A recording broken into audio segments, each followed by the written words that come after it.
بسم الله الرحمن الرحيم.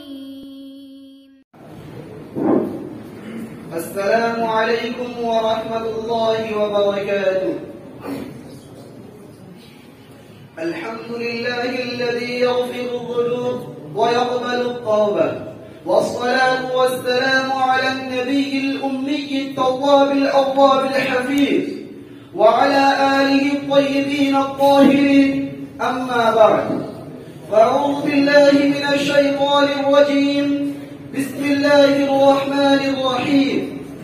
يا أيها الذين آمنوا توبوا إلى الله توبة نصوحا. وقال تعالى في موضع آخر: توبوا إلى الله جميعا أيها المؤمنون لعلكم تفلحون.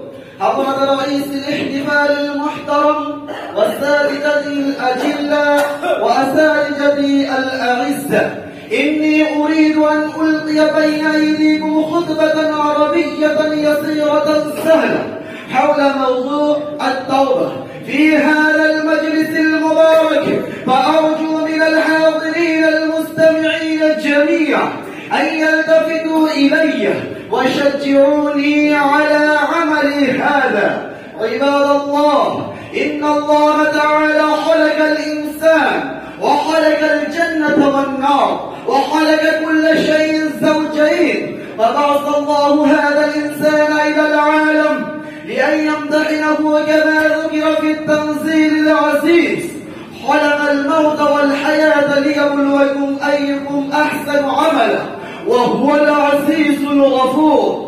فقد أمر ببعض الأمور للقيام بها ونهى عن بعضها للإحتراز عنها. إنه أمر بالصلاة والزكاة والحج والصيام وما إلى ذلك من شتى أمور، ونهى عن الكفر بالله والشرك وعقوق الوالدين والشرب الخمر والميسر والزنا والكبر والغيبة والبهتان والنميمة وغير ذلك من الأمور الأخرى. فيا أيها المسلمون، قد آمنا بالله وبالأنبياء والملائكة والكتب المنزلة والقدر خيره وشره، فيلائم لنا أن لا نجتنب الذنوب والمآثم وأن لا نميل الطرف إلى الشرك والكفر والوثانية والفسق والزنا وشرب الخمر.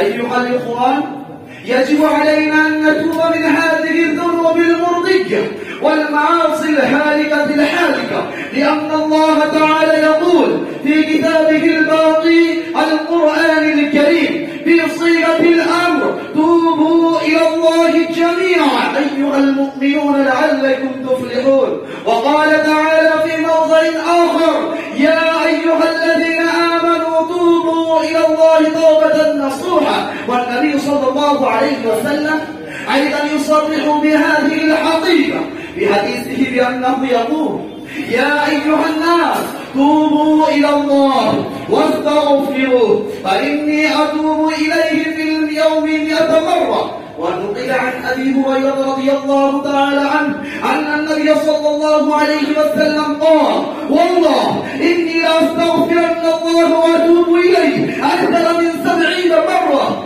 أيها العباد، إن النبي صلى الله عليه وسلم يتوب كل يوم أكثر من 70 مرة، مع أنه غفر له ما تقدم من ذنبه وما تأخر. فما بال هؤلاء الرجال الذين يذنبون كل يوم وليلة أكثر من 70 مرة؟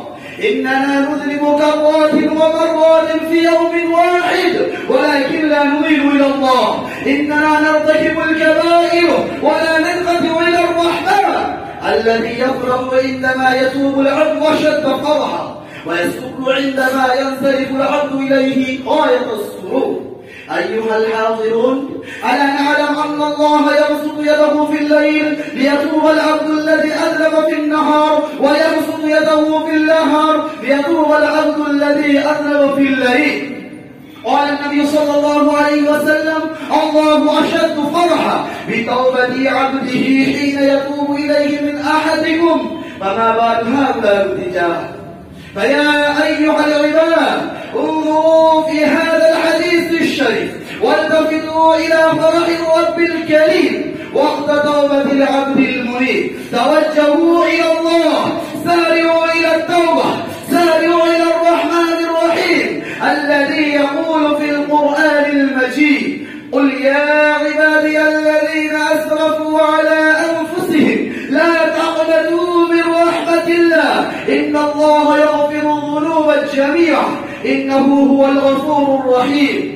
في التوبة نجاح، وفي النجاح رضوان من الله. وبذا أختتم حديثي هذا، والسلام عليكم ورحمة الله وبركاته.